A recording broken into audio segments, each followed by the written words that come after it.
Am I the a-hole for unintentionally causing drama at my almost sister-in-law's wedding? I, 18F, recently got engaged to my fiancé, Brent, 22M. Yes, we got engaged pretty quickly. Yes, we're long distance. No, I don't think it was a mistake. We've been through a lot together already, and while we might be younger than some people expect, I've always been someone who lives intentionally. Brent and I love each other and want to build a life together. And for us, that includes getting married sooner rather than later.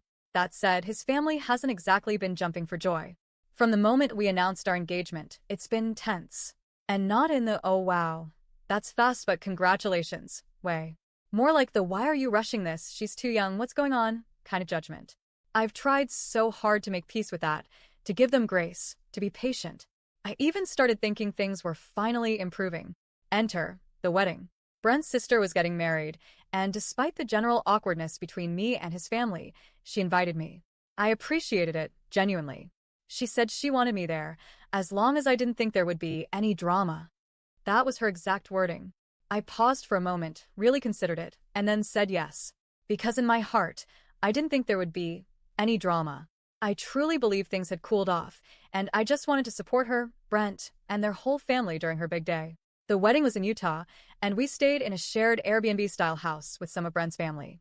It was beautiful, the scenery was stunning, and I was determined to be helpful, calm, and low-key. But here's some important context. I come from a pretty relaxed, liberal household.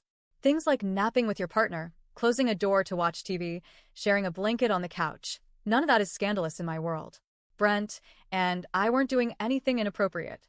We'd nap together, watch a show in his room with the door cracked, stuff like that. I was careful, or so I thought. No one said anything to me while we were there. Not a peep. There were no side glances, no tension that I noticed, nothing to make me feel like I was overstepping. We helped with errands, made conversation, stayed out of the way when needed. I even cried during the speeches at the reception because they were so heartfelt and beautiful. I left feeling like I had done everything right. But then came the ride home. Brent and I were in a car with his older brother and sister-in-law, just coming back from the airport. The whole ride was quiet. No warning signs, no small talk red flags. Then, in the last 5 minutes of the drive, they suddenly let loose. Apparently, there had been drama surrounding me at the wedding. People, never named, were uncomfortable with how Brent and I were acting. The biggest accusation? That we were making out during one of the wedding speeches. Let me be clear, that did not happen. I was crying during the speeches. I was overwhelmed with emotion because I love weddings, and it was a sweet moment. I barely even looked at Brent, let alone kissed him. But apparently someone interpreted something they saw as inappropriate, and that story spread like wildfire behind our backs. Then they brought up our first premarital counseling session. We had one session with our pastor before the wedding, and I thought it went fine. Some tough conversations, sure, but nothing catastrophic. According to Brent's brother and SIL, our pastor told the family it didn't go well, and I wasn't receptive. I was stunned. I had no idea he had even said that. I hadn't told anyone anything about it, let alone something negative. I still don't even know what he supposedly said, or if he really said it at all. Then, just as I was reeling from that, they dropped another bomb. They'd made a note list. A list of everything Brent and I did wrong during the wedding weekend.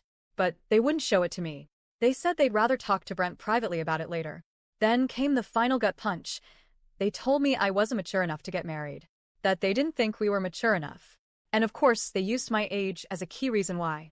Yes, I'm 18. But I've been living on my own since I was 16. I graduated early. I've been financially independent for 2 years. I've navigated real-life adult challenges that most people my age haven't touched. So to be told I'm not mature enough by people who never once talked to me during the weekend or gave me a chance to explain anything felt incredibly invalidating.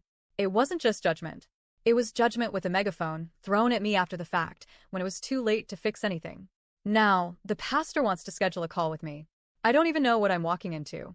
I feel like I'm being called into the principal's office for a crime I didn't commit, and I'm not sure if I'm walking into a conversation or an ambush. What really stings is that no one said anything during the weekend. Not a single person came to me in the moment to say, "Hey, this made someone uncomfortable," or maybe keep the door open. I would have listened. I would have adjusted. Instead, I was being watched, judged, and talked about behind my back. I thought I was being respectful. I thought I was being welcomed. But now it feels like I was set up to fail. Brent's stuck in the middle, and I hate that. He loves his family, but he loves me too, and I can tell this is tearing him up. He wants to defend me, but also doesn't want to completely burn bridges. I get that. But I also know that no matter what I do, it feels like I'll always be seen as too young, too fast, not the right fit. And that hurts. So yeah, now I'm here, asking strangers on the internet. Am I the a-hole for going to the wedding and unintentionally upsetting people? Or is this just a perfect storm of miscommunication, culture clash, and a family that never really gave me a fair chance in the first place? Because right now, it feels like I can't win, even when I thought I was doing everything right.